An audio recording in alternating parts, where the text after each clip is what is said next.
네, 오늘 우리가 사도행전 14장 말씀을 보았죠. 8절에서 10절 말씀을 봤는데, 오늘 여기 본문을 보면 8절에 류스드라에 발을 쓰지 못하는 한 사람이 앉아 있는데, 발을 쓰지 못한다. 발은 굉장히 중요한 건데 쓰지 못한다. 그러니까 안진뱅이죠. 태어날 때부터 안진뱅이 쓰지 못하는데, 이 사람이 걷지 못하게 되어 걸어본 적이 또 없는 자라 이렇게 됐습니다. 태어날 때부터 이렇게 태어난 자죠. 장애우고 불구로 태어난 사람입니다. 당시에는 율법적으로 장애우로 태어나면 사람들의 생각 속에 어떤 생각을 갖고 있었냐면 하나님의 저주를 받아서 그렇게 태어났다 이렇게 생각하는 거예요. 그러다 보니까 사람들의 시선은 굉장히 따가웠습니다. 너는 하나님의 저주를 받아서 그렇게 태어나는 게 아니야.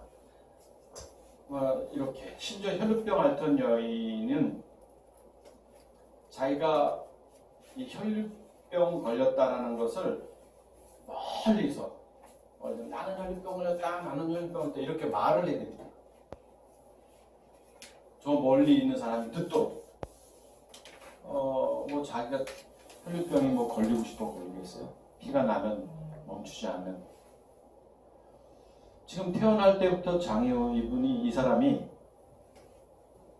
그렇게 태어나고 싶었겠어요? 하나님이 이렇게 태어나게 하셨을까요? 하나님의 주권 계획일까요? 물론 사람의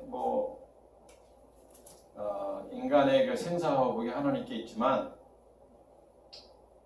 그런 계획이라면 하나님이 태어날 때부터 안진뱅이로 태어나게 하셨다면 그것을 통해서 뭔가 하나님이 계획하신 뭔가가 있기 때문에 그렇게 하셨거나 우리 그런 영적인 관점에서 봐야 되는데 율법에서는 정죄합니다. 정죄. 율법은 바로 이런 거예요. 율법을 지키지 않으면 잘못됐다고 말하는 거죠. 얼마나 무서운 겁니까? 근데 심지어 태어날 때부터 오늘 발을 쓰지 못하고 걸어다니지 못하고 한 번도 걸어본 적이 없는, 얼마나 불쌍한 거예요. 얼마나 불쌍해요. 내 자식이 만약에 그렇다고 생각해 보세요. 그런데 내 자식이 그런데 남들은 다 손가락질하고 네 부모의 죄냐 저 사람의 죄냐 이렇게 서로 화작거리가 되고 얼마나 이게 우스운 거예요. 당시의 문화가 그때요. 당시의 문화. 근데 그 사람이 본인뿐만 아니라 가족들에게도 얼마나 고통의 그 상황을 만들었겠어요. 내 자식이 그런 상황이다. 그럼 그 부모는 어릴 때부터 업고 다니고 또 다 장성했는데도 어딜 가야 되면 오늘날 전도 휠체어가 있는 것도 아니고 그러면 그 데리고 이동해야 하는 거며 대소변 문제부터며 얼마나 이게 가족들에게 피해가 되는 거예요.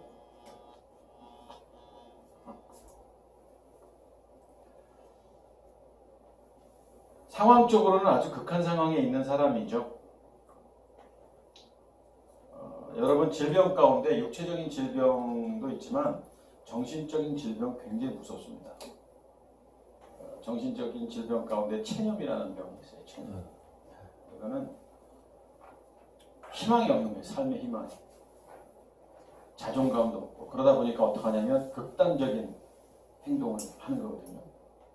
어디로부터 오냐면 체념에 나는 도저히 안 되는 거야. 내가 이 인생을 어떻게 하고 싶어도 할 수 없는 환경이구나. 이러다 보니까 이제 극단적인 행동을 하죠. 심지어 젊은 학생들이 그러기도 하고 이제 나이가 지긋이 들었는데도 체념함으로 인해서 자기 목숨을 끊어버리는 사람이 굉장히 많은데 이 사람은 지금 이 류스드라의 안진뱅이는 우리가 만나본 사람도 아니지만 이 사람의 상황을 당시의 문화적 상황으로 볼 때 체념하면서 살 수밖에 없는 사람이었을 것입니다. 그리고 지극히 자기의 삶을 비관했고 어쩌면 정말 낭떠러지에서 떨어져서 자살하고 싶은 마음이 한두 번 들지 않았을 것이에요. 수없이 들었을 것이에요. 그런 사람이었을 것입니다. 근데 이 사람이 놀랍게도 바울이 말하는 것을 듣거늘 이렇게 되어 있습니다. 자기가 스스로 걸어온 사람이 아니죠. 그러면 지금 바울이 앞서 본문을 보면 13장도 봐야 되고 뭐 14장도 이렇게 보면 앞서 본문 속에서 유대인의 회당에 사도가 들어갔다 14장 1절에 이렇게 되어 있습니다. 그래서 허다한 우리가 믿게 되고 그러면서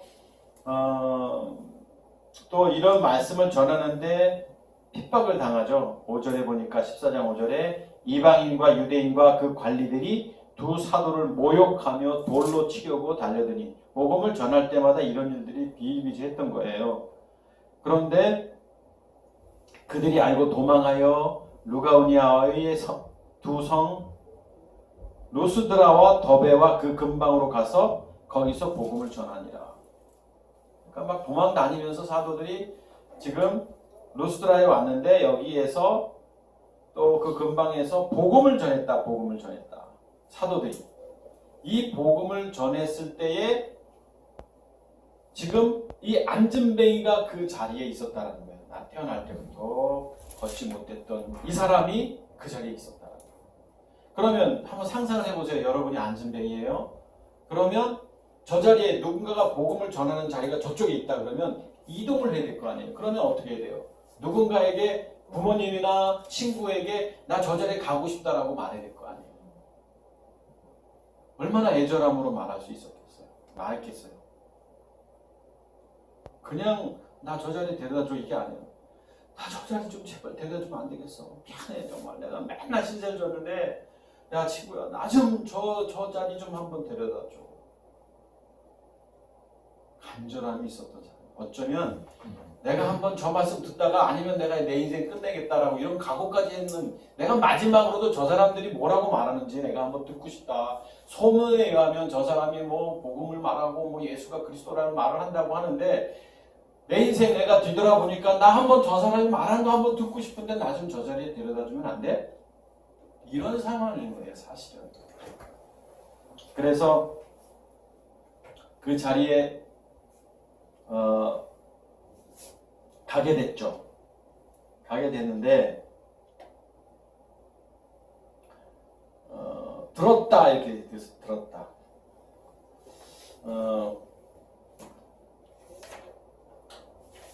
무엇을 들었느냐? 오늘 여기 성경을 보니까 바울이 말하는 것을 이제 들은 겁니다. 바울이 말하는 것을 들었다. 이 들었다라는 단어가 에코센이라는 단어입니다. 에코센.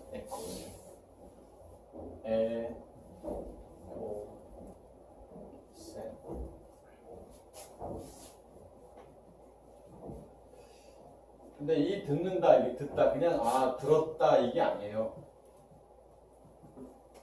단어적 의미가. 아쿠어에서 본 미래 완료 동사거든요.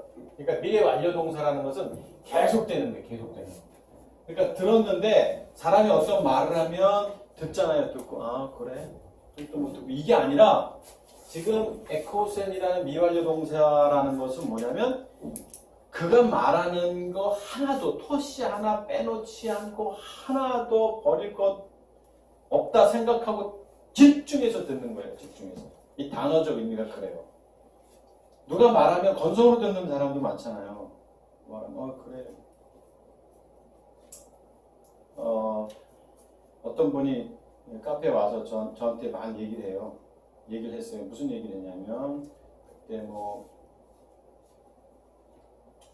비타민하고 뭐하고 뭐 이런 얘기를 하는데 제가 계속 듣다가 잠깐 딴 생각했어요. 무슨 생각이냐면 보험사관학교에서 이번 주 뭐 이거 잠깐 했는데 목사님 지금 딴 생각하시죠? 이제 여자분인데 딴 생각하시죠? 제가 아니요 그랬더니 딴 생각하는데요 그랬어요. 그거는 에코센이 아니에요. 집중해서 듣는 거예요. 그러니까 지금 이 안진뱅이가 이 사람은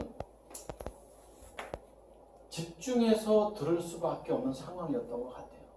바울이 그런데 무슨 말씀했냐면 앞서 6절에도 보니까 7절에 보니까 복음을 전하니라 이렇게 되어 있어요.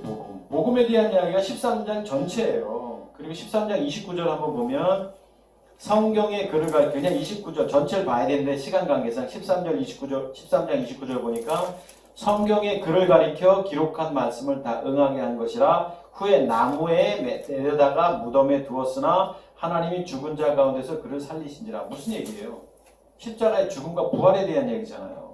그러니까 사도 바울이 회당에든 어디든 가면 무엇을 전했냐면 예수님의 죽으심과 그리스도의 부활을 전했던 거예요. 이것이 초대교회 복음이었고 초대교회 사도들 모든 사도들은 다 예수는 그리스도다. 이 복음 외에는 전한 적이 없었어요. 그런데 그 복음 아닌 복음을 전할 때 뭐라고 표현하냐면 다른 복음이다. 이렇게 다른 복음이다.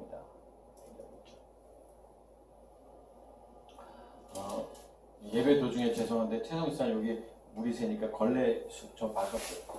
예. 예. 받쳐놓기만 하시면 됩니다. 네, 1시간 정도. 복음의 말씀을 전하는 겁니다. 복음의 말씀을.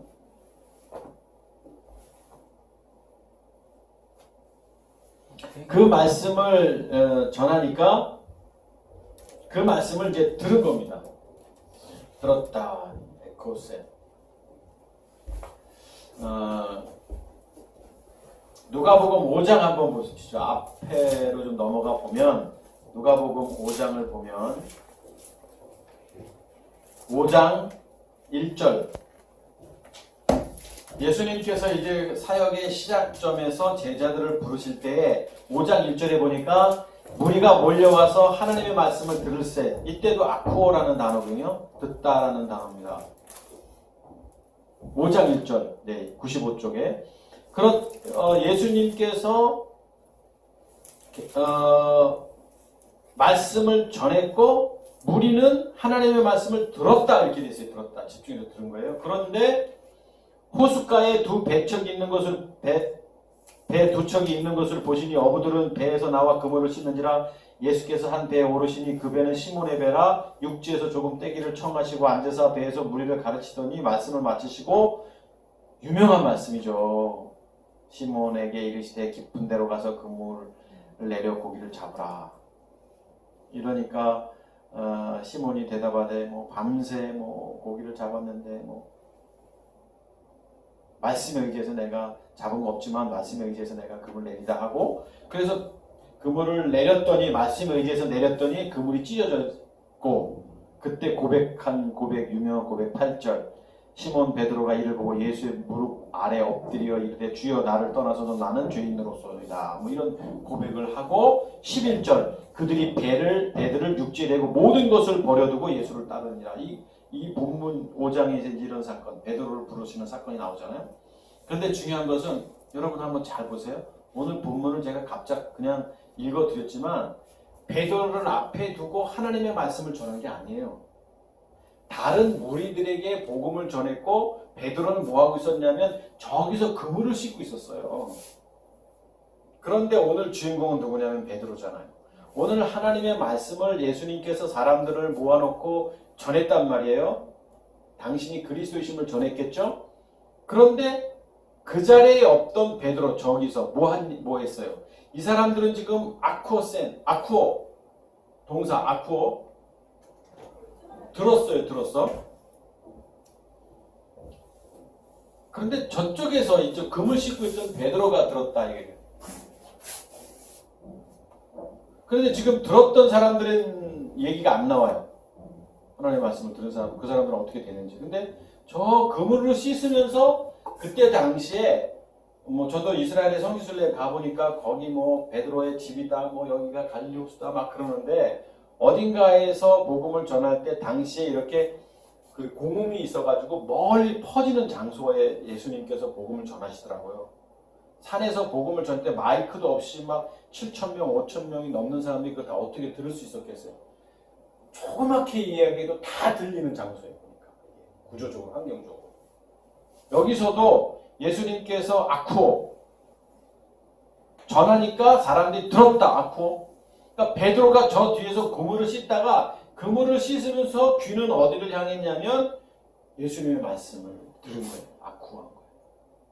그러니까 예수님이 와가지고 예수님이 고기를 잘 잡으시겠어요? 베드로가 고기를 잘 잡겠어요? 어부 출신인 베드로가 훨씬 더 잘 잡겠죠. 근데 예수님이 저 그물을 내려봐라 했는데 여보세요, 정신 차리죠. 내가 밤새 고기를 여기 다 해봤는데 당신보다 내가 프로요, 프로.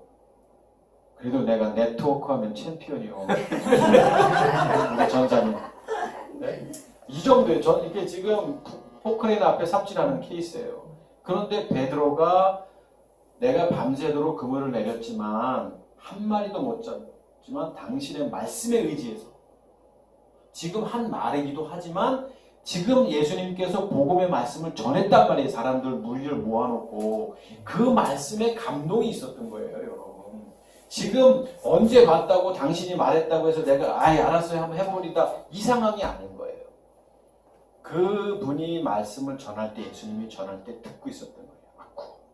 오늘 지금 루스드라의 안전뱅이는 들은 거예요. 무엇을 들었냐면 입으로 전하는 바울 사도의 그 말을 들은 게 아니에요.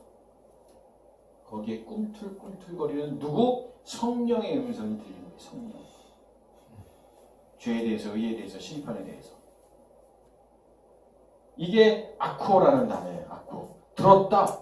지금 바울이 말하는 것을 들어보니까 이렇게 막 듣고 있을 거 아니에요. 막 눈에서 막 빛이 번쩍번쩍 나는 거 듣고 있으니까 바울이 봤어요. 주목했어요. 아테니족 집중해서 이렇게 봤어요. 눈에 띄니까. 그랬더니 구원받을 만한 믿음이 그에게 있는 것을 보고 믿음이 있대요. 믿음이 있는데 무슨 믿음이에요? 구원받을 만한 믿음. 왜 구원받을 만한 믿음이라고 말했을까요? 구원받을 만한 믿음. 왜 구원받을 만한 믿음이라고 했을까요? 원문 성경을 보니까 구원받을 만한 믿음을 어떻게 돼 있었냐면 피스티스 에코 호소죠.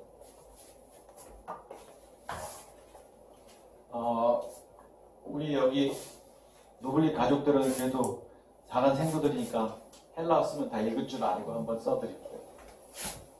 피스티스는 이렇게 씁니다. 피스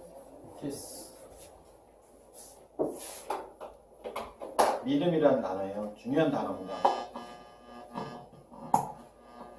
에코, 뭐 경제적인 뭐 영어로 에코 뭐 그런 뜻 있죠. 에코, 호 정관사고요. 소조. 그러니까 이게 이제 직역을 하면 믿음, 붙잡다. 동사고 이거는 정관사 더고요. 소조, 뭐 구원. 우리 뭐 소조 있잖아요. 건져냄을 받다. 구원받다. 그러니까 이 구원받을 만한 믿음을 붙잡았다. 뭐 직역하면 의역을 하면 뭐 직역을 하면 이런 거고요. 근데 이 믿음이 뭐냐 이게 믿음. 붙잡았는데 뭘 붙잡았고 이 구원이 뭐냐. 그런데 이 믿음은 사람들이 믿음 있다고 말을 해요. 근데 그 믿음이 아니에요. 사도행전 8장에서도 많은 사람들이 믿었어요. 잘 생각해 보세요. 빌립이 복음을 전했잖아요. 사마리아 성에 가서. 그런데 성령이 내리신 일도 없는데 믿었다 그 나왔어요. 그 믿음이 있는 거예요. 그 믿음. 율법 안에서의 믿음이 있습니다. 여러분. 율법 안에서. 율법 안에서의 믿음은 구원받을 만한 믿음이 아닌 거예요. 구원받을 만한 믿음이라고 오늘 성경에 말하고 있는 것은 율법의 믿음이 아니라 어떤 믿음이냐면 이 사람은 복음을 들은 거예요. 복음. 생명의 믿음이에요. 생명적인 거예요. 생명적인. 그러니까 루스드라의 안전뱅이가 바울이 전하는 복음을 들었는데 바울이 그 사람을 보니까 이 친구가 보이는 거예요. 보이는 거. 아, 하나님이 준비한 영혼이구나. 이게 바울에게 보였던 거예요. 그러니까 믿음이라는 단어는 제가 성경에서 여러분한테도 늘 말씀드렸지만 믿음이라는 단어가 나오면 그냥 그리스도라고 직역을 하십시오라고 제가 이렇게 말씀을 드렸던 게 뭐냐면 단어는 그리스도가 아닌데 믿음이 있다 없다 그러면 내 안에 그리스도가 있다 없다. 믿음이 있다면 그렇지 않지. 뭐 이렇게 말하잖아요. 야, 믿음이 있으면서 너 그렇게 사냐? 그 맞는 말이야. 그러면 너 안에 그리스도가 있다고 하면서 어떻게 그렇게 사냐?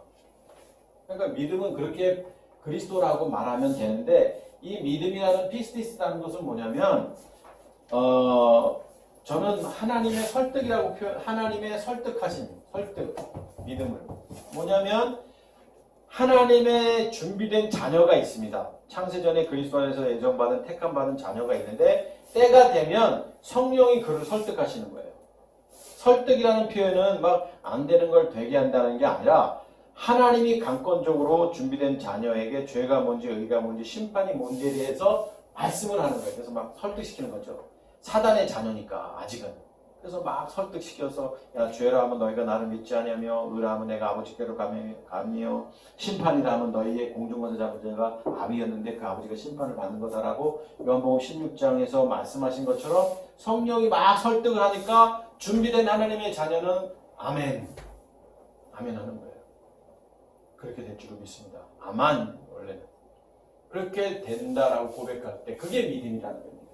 그러니까 이 구원받을 만한 믿음을 붙잡은 거예요. 이 루스가 안전되게. 이 사람은 어떤 사람이냐면 준비된 하나님의 자녀인 거예요. 그것을 있는 것을 보고 큰 소리로 이르되 내 발로 바로 일어나서 서라 일어서라. 자, 믿음이 있는 사람에게 뭐라고 표현했냐면 내 발로 서서 바로 일어서라 이렇게 말했어요. 자, 여러분 한번 상식적으로 생각해 보십시다. 믿음이 있는 것을 봤으면 굳이 안전뱅이라도 상관없잖아요. 그리고 복대도다.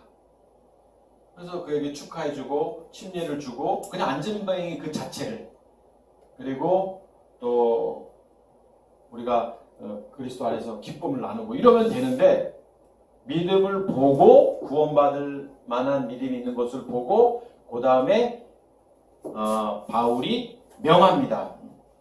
내 발로 바로 일어서라. 너 발로 네 발로 일어서라. 자, 태어날 때부터 한 번도 걸어본 적이 없는 사람이 그 말을 들을 때 여러분 일어설 수 있을까요? 걸어본 적이 없는 사람이 저 사람이 나한테 뭐 말한다고 해서 내가 그래 좋다 한번 일어나 보자 하고 손으로 땅을 짚고 탁 일어날 것 같아요? 못합니다. 어느 누구도. 그런데 이 사람은 지금 걷는 게 아니라 지금 걷는 게 목적이 아닌 걸 안 거예요. 이 사람은 바울의 복음을 듣고 자기 자신이 거듭났다라는 걸 아는 거예요. 지금 걷는 게 목적이 아니에요. 이 사람은. 여기서 보여주는 건 뭐냐면 결국 이 사람은 믿음의 행함을 보여주는 거예요. 성경적으로 표현하면 뭐예요? 자기 십자가에 육체를 자기 십자가에 못 박는 거예요. 지금 이 모습은. 이것은 지금 우리가 이 성경을 문자적으로 해석하면 안 돼요. 문자적으로 해석하면 어떤 모순적 논리가 나오냐면 말씀 앞에 순종한 사람은 기적을 경험한다. 그러면서 막 목사님들 막 쫙 기도하고 안전병이 일어나고 기적을 하고 능력을 일으키는 분들이 몇 계십니다. 그게 사실인지 아닌지 모르겠으나 그런데 그게 중요해요? 안전병이가 일어나는 게 중요해요? 암 말기가 고침받는 게 중요해요? 물론 그 사람에게 있어서는 중요할 수 있겠죠. 그런데 하나님의 관점에서는 병고침이 중요한 게 아니라 하나님의 자녀가 사단의 자녀로부터 이탈해서 다시 하나님께 돌아오는 것, 그게 제일 중요한 거예요. 하나님의 관점. 네. 여러분 평생 잘 살다가 병 한 번 든 적 없이 부유하게 남한테 좋은 일도 하고 수백억 개의 재산을 갖고 살다가 병들어서 이제 죽는 사람이 있어요. 그런데 태어날 때부터 가난하고 고생하고 참 힘들게 살다가 어느 날 그리스도를 만났어요. 너무너무 행복해요. 그러다 그냥 평범하게 살다 갔어요. 전자가 좋은 거예요? 후자가 좋은 거예요? 후자죠. 생명인데. 왜냐하면 영원한 생명의 그것을 소유한 우리가 되는 건데. 지금 성경이 지금 루스드라의 이 안전뱅이 사건을 사도행전 14장에 기록하고 있는 기록 목적이 뭐냐면 예수가 그리스도이심을 말씀하기 위한 본문의 메시지인데 이 본문을 가지고 많은 사람들은 기적을 말하고 하나님의 능력을 말하면서 마치 우리도 이 안전뱅이처럼 일어날 것처럼 쇼를 하는 거예요. 쇼를 이 강단에서 괜한 희망을 주고 그러면 고쳐보든지 당신이 안전뱅이들을 데려다가 암 환자들 데려다가 안수해서 고쳐보든지 고치지도 못하면서 하나님의 능력이 함께하면 우리는 못할 일이 없습니다. 막 이러고 이 산을 옮겨 저리 옮겨 저라 하면 옮겨질 것이 이렇게 말하고 틀린 말이 아닌데 성경의 본질적 메시지가 뭔지를 말하지 않고 기적을 말하고 능력을 말한다라는 거예요. 그거 아니잖아요. 그러면 오늘 여기서 끝나면 되잖아요. 본문이 끝. 그러면 안전뱅이가 일어났다. 그러면 사람들은 어떤 반응을 해요? 요한복음 6장을 한번 보시죠. 6장 26절인데요. 앞으로 넘어가 보면 6장에 보면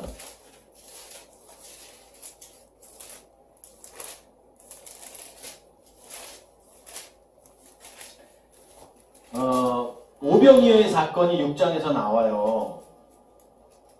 보리떡 5개, 물고기 2마리를 가지고 많은 사람들이 먹었어요. 9절에 보니까. 그래서 막 놀랬죠, 사람들이. 14절 볼까요? 6장 14절. 사람들이 예수께서 행하신 이 표적을 보고 말하되 이는 참으로 세상에 오실 그 선지자라. 막 놀라니까 야, 저 사람 대단한 사람이다. 선지자다. 막 이렇게 이야기를 했는데 그리고 사람들은 또 거기서 끝나지 않고 억지로 붙들어서 임금 삼으려고 하고 그런데 예수님께서는 피하시고 그러더니 이제 뭐 배 건너편 저편으로 가셔서 자 26절 배를 타고 건너편 가버나움 건너편으로 갔는데 26절 보면 예수께서 대답하여 이르시되 내가 진실로 너희에게 이르노니 너희가 나를 찾는 것은 표적을 본 까닭이 아니고 예수가 그리스도라는 것을 보고 온 게 아니라 내가 그리스도라는 것을 너희가 믿고 온 것이 아니라 먹고 배부른 까닭이로다. 눈에 보이는 거 썩을 양식을 위하여 일하지 말고. 그러니까 사람들은요 기적을 보면 그 나타난 현상을 본다고요. 전사님이나 제가 안수를 해서 진짜 병든 사람을 말기 암 환자를 고치면 유명해질 겁니다. 그리고 수많은 사람들이 전국 각지에서 몰려올 거예요. 안 그렇겠어요? 아니, 강원구 전사님이 딱 안수를 했어요. 말기 암 환자 이제 당신은 뭐 이제 길어야 3개월입니다 한 사람을 기도했어요. 근데 암이 났어. 그럼 이 방송에 안 나올까요? 그럼 그 방송을 듣고 전국 각지의 사람이 강원구 전사님 안 찾아올까요? 모든 암 환자가 찾아가겠죠. 전사님은 스타가 되겠죠. 사람들은 나타난 현상에 관심 있는 겁니다. 그런데 하나님의 자녀는 나타난 현상에 관심 있는 사람들이 아닌 거예요. 오늘 병들어 죽어도 내가 천국 갈 수 있다면 감사한 거예요. 네. 내 삶의 가치관이 다른 거예요. 오늘 성경이 그러면 루스드라의 안전뱅이가 고침받았다?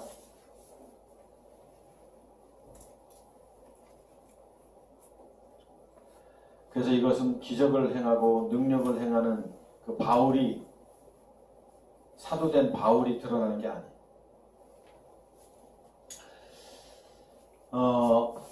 그래서 일어났는데 그 사람이 일어나 걷게 됐다 이렇게 됐어요.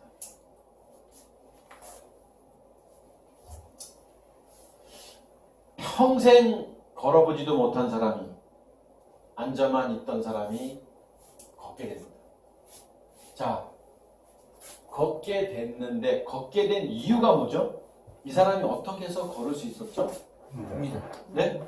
예, 구원받을 만한 믿음이라고 그러죠. 이 구원받을 만한 믿음이 뭐냐라는 거죠. 조금 전에도 설명을 드렸습니다만 열왕기상 구약 성경인데요. 3장 사무엘상하 열왕기상이니까 515쪽 구약 성경 515페이지 보면 중요한 말씀이 나옵니다.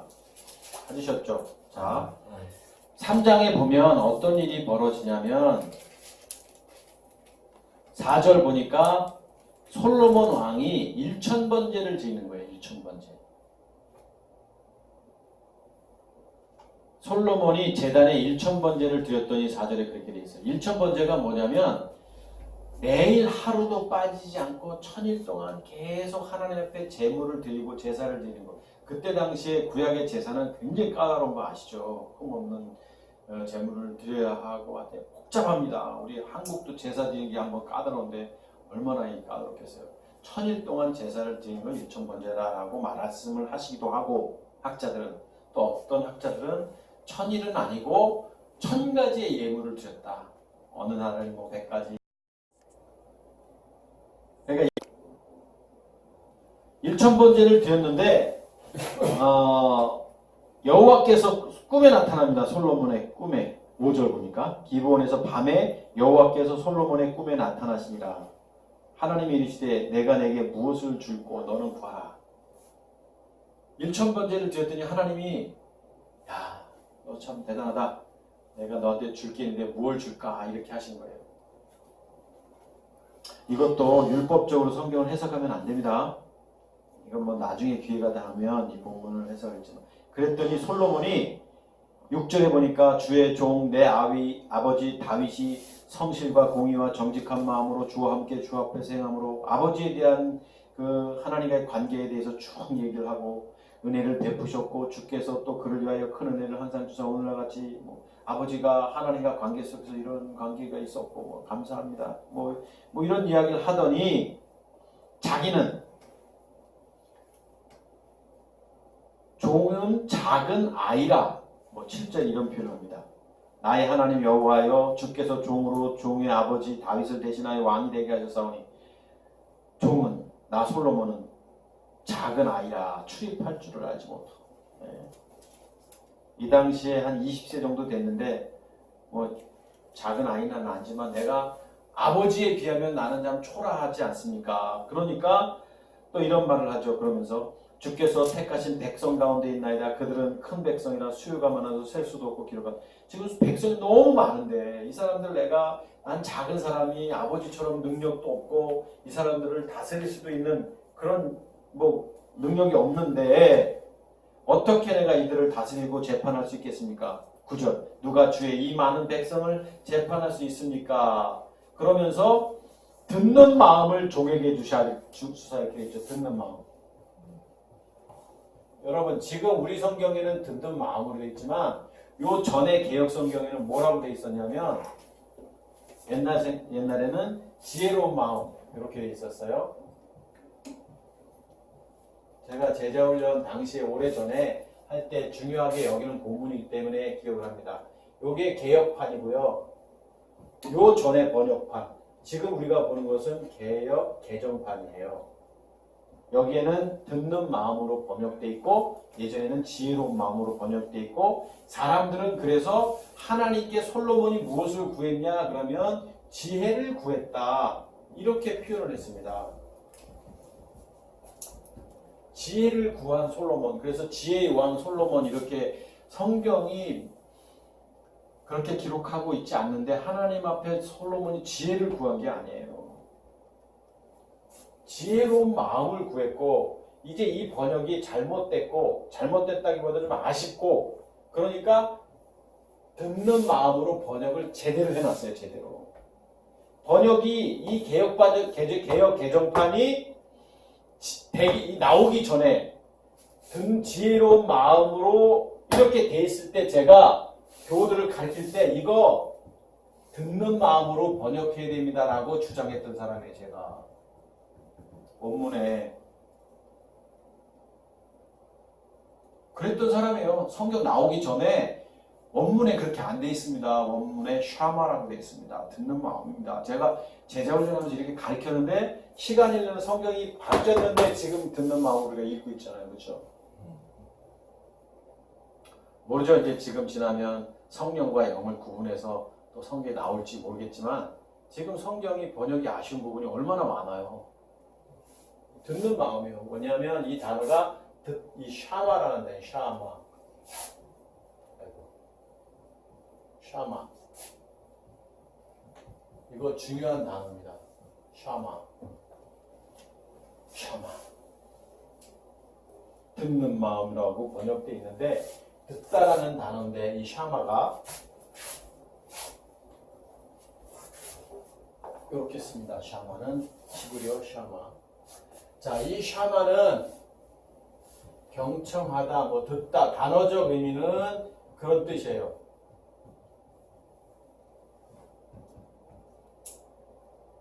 순종하다, 의미도 있고, 뭐 복종하다, 이런 의미도 있습니다. 그러니까 솔로몬이 1000번제를 드렸더니 하나님이 야, 너 1000번제 드리고 참 기뻐하시면서 그러면 내가 너한테 무엇을 해줄까? 그랬더니 솔로몬이 하는 말이 하나님, 저는 저희 아버지에 비하면 작은 종이니까 제가 이 많은 사람들을 재판도 해야 되고 다스려야 되는데 못하니까 지혜를 주십시오. 이렇게 하는 게 아니라 복종하는 마음을 주십시오. 순종하는 마음을 주십시오. 이거예요. 자, 여러분 한번 잘 생각해 보세요.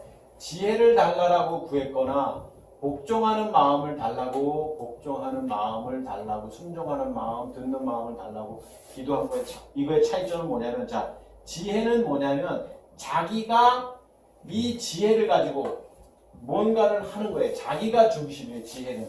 자, 저 사람 지혜롭다 그러면 자기가 똑똑해서 뭐 이렇게 할 때 이 지혜는 그런 의미의 단어예요. 그런데 복종하는 마음은 뭐예요? 자기가 없는 거예요. 누가 있는 거예요? 누군가가 있는 거예요. 여기는 이제 하나님이죠. 그러니까 이 수많은 백성들을 내가 지혜롭게 야, 너 이렇게 해라, 너 저렇게 해라, 너 저렇게 해라, 너는 이거다, 너는 이거다 라고 말하는 건 지혜예요. 그런데 복종하는 마음은 뭐냐면 잠깐만 기다려봐라. 하나님 이거 어떻게 하죠? 아, 네, 알겠습니다. 자, 너 이렇게 해라. 이게 복종하는 마음이에요. 그런데 솔로몬이 구했던 건 뭐냐면 샤마예요. 샤마. 복종하는 마음인 거예요. 여러분 이해가 되시죠? 내가 막 똑똑해가지고 막 이렇게 하는 거하고 더 똑똑한 사람이 분한테 이게 뭐죠? 예. 그냥 그렇게 이렇게 하라고 합니다. 솔로몬이 이걸 구했기 때문에 하나님이 뭐라고 말씀하셨냐면 10절에 솔로몬이 이것을 구하매 그 말씀이 주의 마음에 든지라 이렇게 되어 있잖아요. 여러분과 저는요. 하나님이 하라 그러면 네 하면 되는 거고 하지 말라 그러면 네 하면 되는 건데 내가 알아서 뭐 한답시고 폼 잡고 이렇게 살면 안 되는 거예요. 인생은요. 내가 헌신한다고 생각하고 뭐 한다고 이거 아니에요. 내가 들어가는 순간 여러분 타락하는 거예요. 내가 헌금을 얼마 했는데 내가 기도를 얼마 했는데 내가 지금까지 목회를 몇 년 했는데 내가 지금까지 교회가 지금 수만 명인데 내가 이거 다 망하는 거예요. 하나님이 너 평생 동안 10명만 목회, 네, 10명만 최선을 다해서 하면 되는 거예요. 한 달란트 받은 사람은 한 달란트, 2달란트 받은 사람은 2달란트, 5달란트 받은 사람은 5달란트만 남기면 되는 거예요. 한 달란트 받은 사람이 5달란트 남길 필요가 없어요. 하나님 너 너무 잘했다 그러지도 않아요. 혼나지 오히려. 너 누가 한 달란트 남기는데 5달란트 남겼어? 나쁜 자식. 우리는요 하나님이 하라 그러면 하나님의 말씀대로 사는 자들입니다. 네. 괜히 우리가 나서지 마십시다. 나서지 마. 인생은요 우리가 사는 인생은 이미 끝났고 우리 안에 그리스도가 계시기 때문에 그리스도가 하라는 대로 하면 되는 거예요. 내가 생각할 때 작은 게 하나님 생각할 땐 클 수 있고 내가 생각하기 큰 게 하나님 생각할 때 작을 수 있는 거죠. 노블리 가족들은 할 일 있는 사람들이에요. 무슨 할 일이냐면 이 세계 만방곡곡 5대양 6대주에 예수가 그리스도라는 것을 전해야 될 사람입니다. 네. 우리가 직접 못 나가면 간접적으로 누군가를 파송해야 되고 우리의 자녀들이든 조카들이든 심지어 우리 제자들이든 누구든 그 사람들로 인해서 다 예수가 그리스도라는 복음을 전해야 될 사람들이잖아요.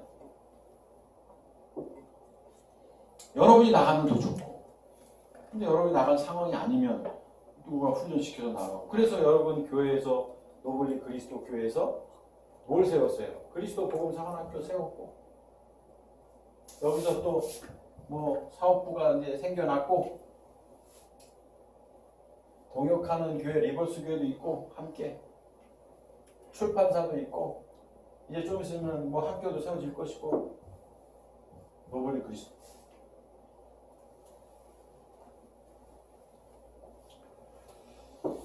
자, 듣는 마음 중요한 거예요. 샤마.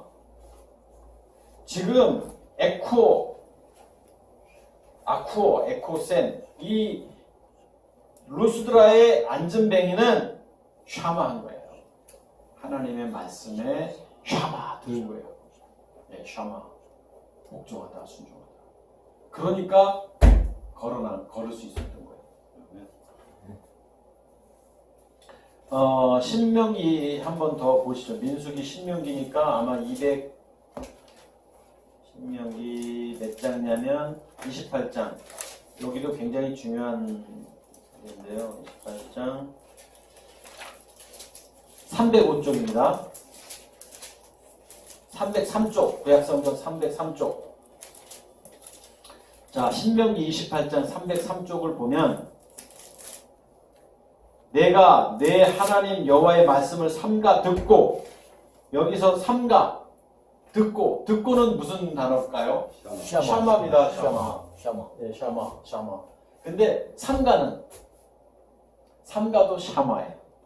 그러니까 여기서 삼가도 샤마예요? 예, 삼가도 샤마, 듣고도 샤마인데 원래 직역을 하면 이렇게 성경을 번역했으면 좋았을 거예요. 내가 내 하나님 여호와의 말씀을 듣고 이렇게 해야 되는데 삼가 듣고로 번역을 이렇게 조금 애매하게 번역했는데 히브리 원문 성경에는 샤마 이렇게 돼 있어요. 그러니까 강조하신 거예요. 내가 하나님 말씀을 듣고 이렇게 강조하신 거예요. 샤마. 반복 강조하신 거죠.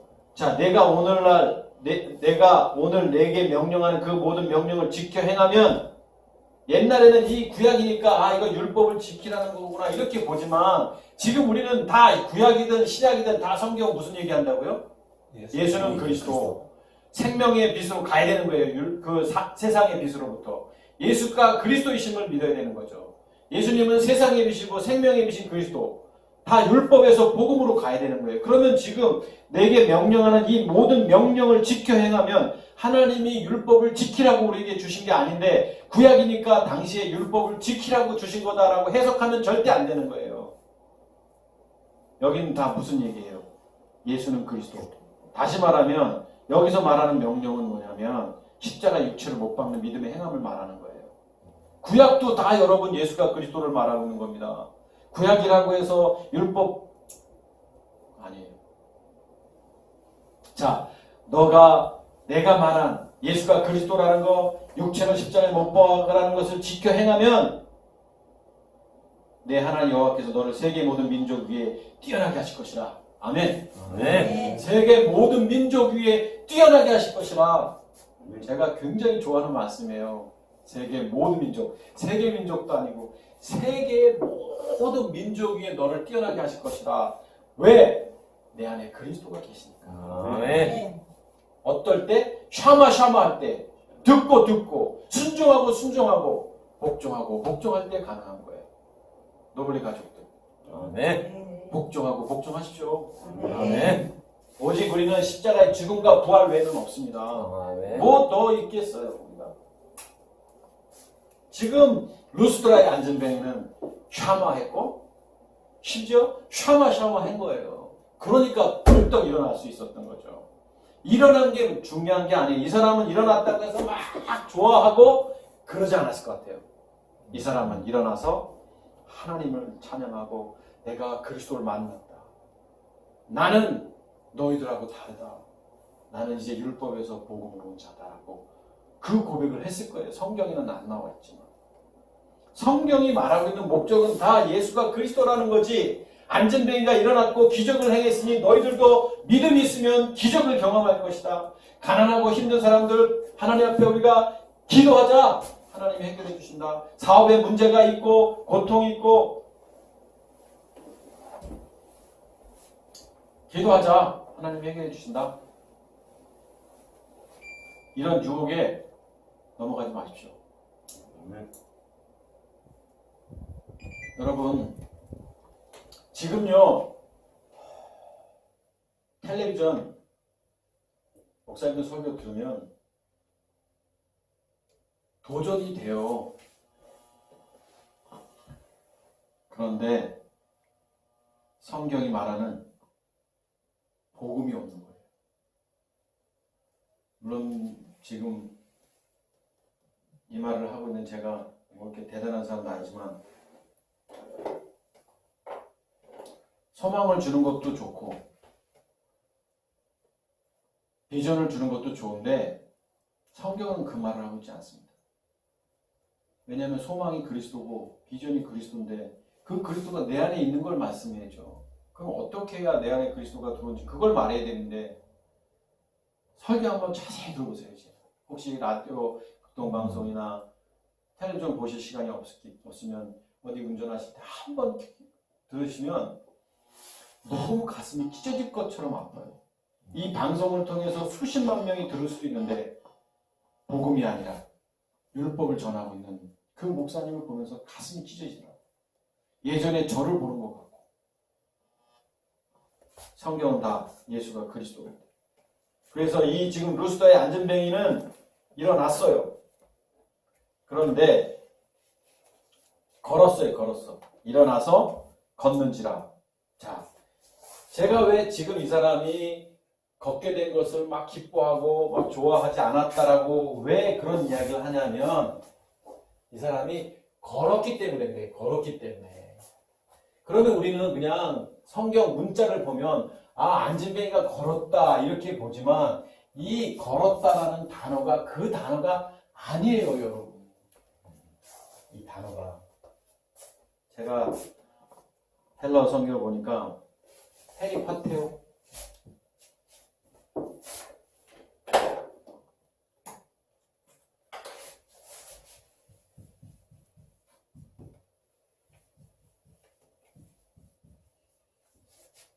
페리파테오라는 단어입니다. 걸었다. 그러니까 우리 지금 성경에 걸었다라는 단어예요. 이렇게 돼 있어요. 성경에 일어나 걸었다. 페리파테오. 영어 성경도 찾아봤어요. 그냥 walk. 우리가 잘 아는 걷다, 뭐 go about. 뭐 이런 뜻이었어요. 이렇게 성경에 이렇게 돼 있었어요. 그러면 안전뱅이가 걸었다. 재미없잖아요. 복음의 말씀을 듣는데 안전뱅이가 걸은 것으로 끝나면 그러면 이거 꽁도 먹고 알도 먹고네. 복음도 듣고 걷기도 하고 어떻게 보면 이 사람은 복음도 듣고 심지어 보너스를 걷기도 했다 이렇게 해석할 수 있잖아요. 네, 아닙니다. 에베소서 2장 2절을 한번 볼까요? 311쪽입니다. 312쪽 11쪽 보면 에베소서 2장 2절에 보면 그때의 너희는 그때라는 것은 어느 때냐면 사단 마귀 아버지의 권위 아래 있을 때 아비가 마귀였을 때 그때 너희는 그 가운데서 행하여 사단의 그 통제 따라 살았고 이 세상 풍조를 따르고 공중권세 잡은 자를 따랐으니 그때가 어느 때? 사단의 자녀였을 때 그때는 사단에 따라서 이렇게 전에는 우리도 다 그러니까 지금 에베소서는 그때라는 표현이 뭐냐면 요 십자가의 기준점을 통해서 요 때는 공중권세 잡은 자를 따랐고, 공중권세 잡은 자. 공중권세 잡은 자는 사단입니다. 사단이 하라는 대로 했고, 사단의 지시를 받았고, 자, 이 안에서 어떤 사람이 돈을 열심히 벌어서 장학금도 주고, 가난한 자도 주고, 다 좋은데, 그리스도를 만나지 않은 사람은 다 공중권세 잡은 자의 권위 아래 한 거예요. 자기 의대로 한 거예요. 자기 의. 육체대로 산 거예요. 여러분, 법정 스님이 참 깨끗하게 사셨잖아요. 도전도 받아야 되고 좋은데 그분은 천국 못 갔단 말이에요.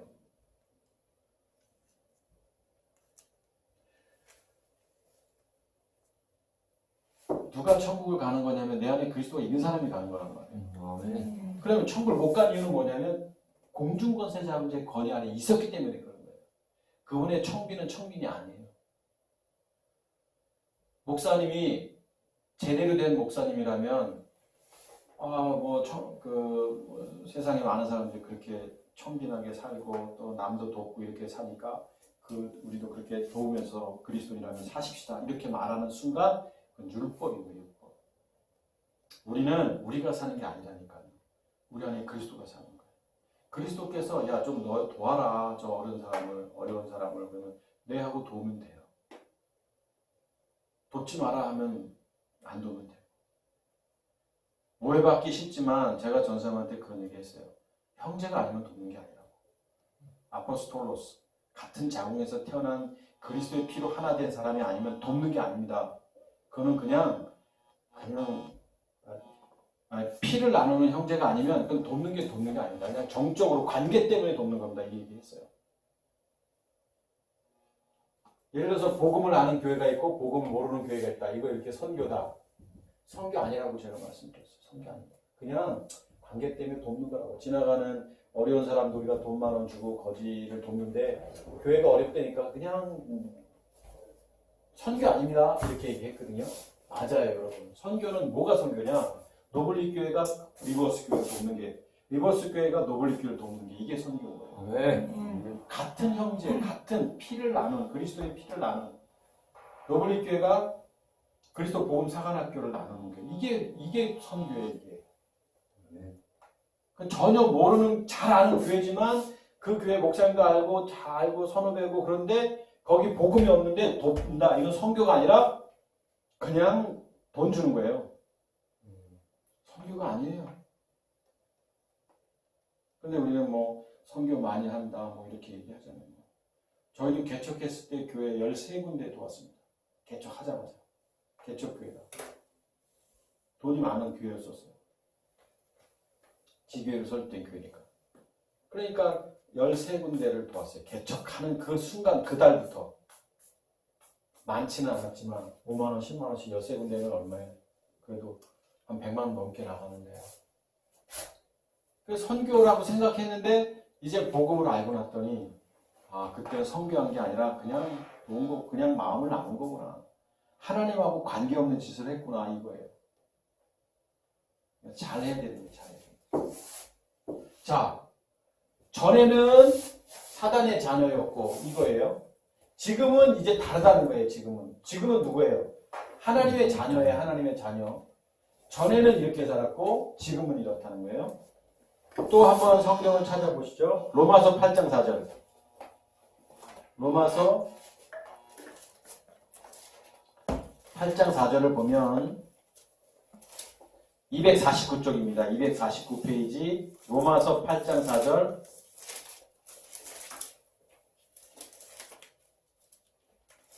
육신을 따르지 않고 그 영을 따라 행하는 우리에게 율법의 요구가 이르지 않게 하십니다. 육신을 따르는 자는 5절에 육신의 일을, 영을 따르는 자는 영의 일을. 육신의 생각은 사망, 영의 생각은 생명과 평안. 그러면서 뭔가 육신의 생각, 영의 생각이 다른 거를 얘기하고 있어요. 다른 거. 자, 어느 기준점이 있는데 여긴 육신이라고 표현했고 여긴 영이라고 표현하고 있고.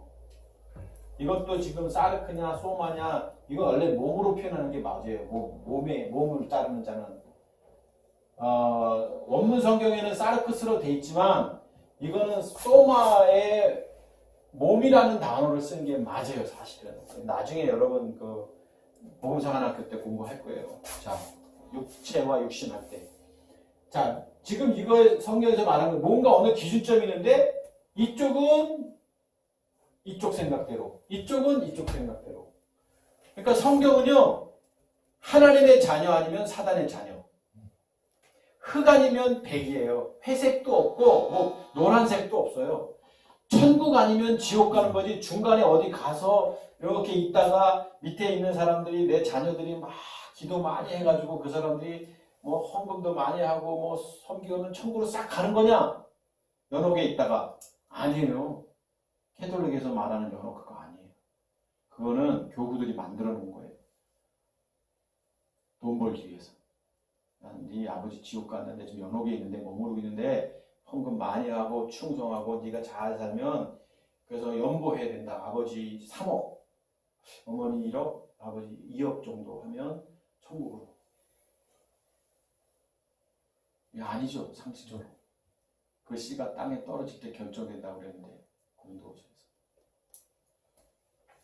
한 구절만 좀 더 보죠. 골로새서 2장 6절 뒤로 넘어갑니다. 뒤로 에베소서 골로새서 2장 6절 햇빌 골빌 골로새서 2장 6절이니까 325쪽. 자, 에베소서 2장 6절. 그러므로 너희가 그리스도 예수를 주로 받았으니 그 안에서 행하되 그 안에서 뿌리를 받자. 그리스도 예수를 주로 받았으니. 자, 그리스도 예수를 주로 받았죠. 네, 그리스도가 내 안에 들어오셨어요. 그랬으니 그 안에서 행하되 그랬어요. 이제 이 안에서 행하되, 이 안에서. 그리스도 예수를 받았으니 이 안에서 행하되, 그죠? 전에는 어떻게 했어요? 공중것에 잡은 자의 권위 아래 있었어요. 이 십자가의 육체를 못 박는 이 기준점을 통해서 이 안에는 율법 안에서 사는 삶도 마찬가지고 세상 아직 교회 나오지도 않았던 예수도 몰랐던 사람들도 마찬가지고 다 뭐였냐면 공중권세 잡은 자의 삶을 살았었는데 이제는 전에는 이랬는데 이제는 그리스도 예수를 주로 받았습니다.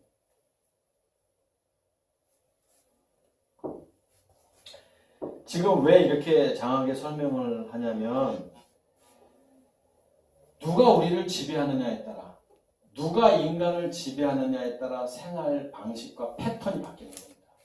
자, 여기는 누가 지배하는 거죠? 그리스도. 우리 삶에. 여기는요? 사탄. 누가 지배하느냐에 따라 삶의 방식이 바뀌는 게 인간입니다. 다시 말하면 전에는 사단의 자녀였는데 이제는 그리스도를 십자가의 죽음을 통해서 그리스도의 자녀가 됐어요. 자, 여기 페리파테오 때문에 이 말을 드린 건데 이게 무슨 단어냐? 삶이 바뀌었다는 거예요. 그러니까 의역을 하자면 삶의 방식이 바뀌었다. 그냥 걸은 게 아니라 루스드라의 안전뱅이는 이 복음을 듣기 전까지는 어디였냐면 공중권세 잡은 자의 권위 아래에서 이렇게 있다가 오늘 여기 에베소서 표현대로 그리스도 예수를 주로 받았으니 그 안에서 행했다. 이거에 이게 페리파테오. 그러니까 성경이 무슨 얘기를 하고 있냐면 이 안전뱅이는 정말 인생을 다 포기할 수밖에 없는 아주 체념할 수밖에 없는 그래서 예수님이 처음에 말씀하셨던 거 산상수훈에 심령이 가난한 자는 복이 있나니 그 심령이 가난한 상태의 사람이었고 그 사람이 바울 사도의 복음의 말씀을 듣다 보니까 여기서 그래 예수는 그리스도구나 성령의 음성을 들은 거죠. 그래서 일로 간 거예요. 페리파테오. 방식이 바뀌는 거예요. 삶은. 일어나고. 자, 어떻게 바뀌었어요? 안진뱅이였을 때는 누군가의 도움을 받아야 됐고 다 지금은 이제 걸어다니는 완전히 바뀌었죠. 삶의 방식이. 사단의 자녀일 때 우리는 내 생각대로 했고 내 가치관대로 살았고 또 율법대로 살았고 하지 말라고 그러면 참 하기 힘든데 안 해보다가도 해보다가도 또 실패하다가 회개도 해보고 율법 안에서 그렇게 살다가 이제 복음 안에 사니까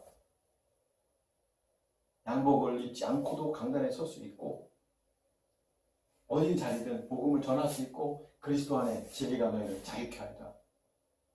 오늘 제가 넥타이 안 매면 더워서 안 매려고 했는데 왜 맸냐면 동영상 뭐 한다고 옷이 똑같으면 안 돼서 또 괜히 흰색 입은 거예요. 여기 녹화를 하니까 우리가 그리스도 복음생활학교 좀 편하게 좀 더운데 뭐 반바지 입으면 어떻고 우리가 어때 우리가 그죠 주일날 예전에는 격식을 갖춰야 됐고 뭐 경건해야 됐고 다 차려입고 목사님이니까 예전엔 그렇게 살았어요. 전 정말 거의 일주일 내내 양복만 입고 살았던 사람이니까 수십 년을. 그런데 그게 몸에 배었던 사람이 여기 와서는 그게 아닌 걸 알고 복음을 알고 나서는 반바지 뭐 어떠고 제가 여러분 교회 한 달 전에 갔을 때 양복 안 입었잖아요. 그냥 셔츠 그냥 더운데 그것도 원래 반바지 입고 갈까 하다가 예의상 그런 건데 지금 뭐 어때요? 우리가 더우면 반바지 입을 수도 있고 긴 바지 입을 수도 있고 자 그리스도가 지배하는 삶을 살게 된 거예요. 페리파테오. 지금 이 루스드라의 안전뱅이는 삶의 패턴이 바뀌었다라는 거예요. 지금 이 본문에서는요. 그 사람이 일어나 걷는지라. 이것은 우리는 이 본문을 보면서 야 할렐루야 안전뱅이가 걸어놨다. 여러분 안전뱅이가 걸어놨습니다. 아멘. 뭐 순복음교단에서 막 우리도 이런 기적을 체험합시다. 기도합시다. 그래서 막 진짜 안전뱅이 그 기도원에서 막 기도하는 분도 보고 그랬는데 이 본문을 보면서 우리는 예수가 그리스도이심을 믿어야 됩니다. 삶의 방식이 바뀌어지는 겁니다. 그리스도를 만나면 이렇게 설교해야 되는 거예요. 이 본문을 가지고. 아멘. 그랬더니 결과를 볼까요? 11절. 무리가 바울이 한 일을 보고 자 무리는 그 다른 사람들은 방언으로 소리 지를 때 신들이 사람의 형상을 우리가 막 신이 내렸다. 안전뱅이가 거니까 막 신이 내렸다. 바나바는 제우스다. 그리스 신화에 나오는 제우스. 예? 제우스가 뭐예요? 하늘과 공간을 지배하는 신. 그리스 신화에. 또 헤르메스 여기 그 중에 말하는 자는 헤르메스. 네, 헤라클레스. 제우스의 아들이죠.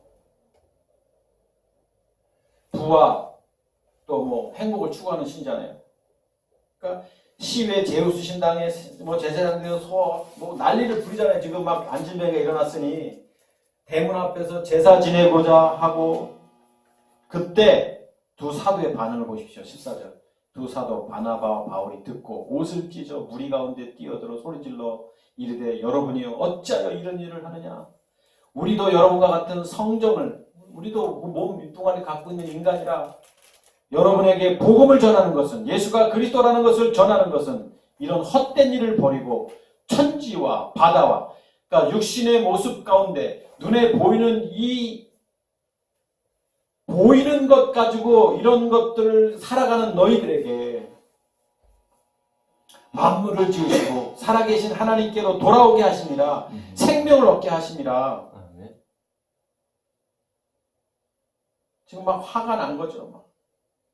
이 일은 루스드라의 안전뱅이를 일으킨 것은 기적과 능력을 일으킴을 보여주기 위한 것이 아니라 하나님께로 돌아오게 합니다. 살아계신 하나님께로. 누가? 이 사단의 자녀가 하나님께로 돌아오게 하려는 일이 목적이다.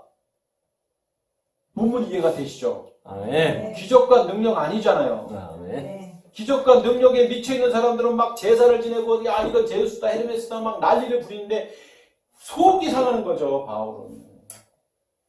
오늘날 교회에서 기도했더니 막 암 환자가 일어나고 병든 자가 치료하는 거 좋아요. 좋은데 그것을 통해서 살아계신 하나님께로 돌아가는 거가 돼야 되죠. 거기서 끝나면 안 되는 거죠. 그러니까 거기서 끝나니까 수천만 명, 수십만 명, 수백만 명이 그 몰려다니고 아직도 기적과 능력에 묻혀있고 교회가 병든 자를 고치는 데입니까? 엊그제 제가 유튜브에서 전사님이 좋아하셨던 그 목사님이 서울 명일동에 있는 어떤 목사님이 어제도 나왔는데 어제는 안 봤어요. PD수첩에 나왔던 걸 잠깐 봤는데 그런 설교를 하시대요. K 목사님. 어제는 그거더라고요. 뭐 재벌공화국, 부동산 투기공화국 뭐 이런 게 나왔더라고. 수천억이잖아요, 수천억. 일동 비싸거든요, 이 동네. 내가 살아봐서 아는데. 그 동네가 다 타운이에요. 여러분 가보시면 이만큼 사고 이만큼 사고 저 뒤에 아예 그냥 타운이에요. 수천억은 넘죠. 수천억 넘고. 아니 기적을 행하고 능력을 행하는 거 그게 성경의 기록 목적인가요? 병든자가 일어나는 게 성경의 목적인가요? 오병이어의 기적을 행하는 게 성경의 기록 목적이 아니죠. 예수는 도망가셨단 말이에요. 그리고 너희는 배부른 까닭이로다. 너희 눈에 보이는 거 그래. 너네는 기적이 있고 능력이 일어나면 그게 전부인 줄 알지? 뭐 이런 얘기 하신 거잖아요. 자, 오늘 루스드라의 안전뱅이 사건은 무엇을 얘기하느냐? 생명 없는 자가 생명을 얻게 하는 사건을 이야기하는 건데 네. 루스드라의 안전뱅이는 어떤 사람이냐면 준비된 하나님의 자녀였어요. 네. 양이었던 거예요. 염소는 그 자리에 올 수가 없어요. 체념하고 그냥 포기했는데 이 사람은 나 저 자리 좀 제발 좀 그 자리에 좀 앉혀놔라. 때를 써가지고 갔더니 주목하여 보니까 그 사람에게 구원받을 만한 믿음이 있는 것을 봤고 그는 일어났고 그러면서 하나님께 영광을 돌리면서 나는 죄인으로서다. 나는 이제 의인이 됐다. 죄인이었지만 나는 이제 하나님의 자녀였다. 속으로 고백 안 했겠어요? 성경이 이거 말하는 거예요. 예수가 그리스도 율법에서 생명으로 안진뱅이가 걷게 된 것은 기적이 아니라 예전의 삶은 안진뱅이 삶이었어요. 사단의 자녀의 권위 아래 있던 삶. 지금 걷는 삶. 이제는 그리스도 안에서 사는 삶. 이걸 말하는 거예요. 네. 너무 성경은 다 쉬운데. 예. 기도하겠습니다.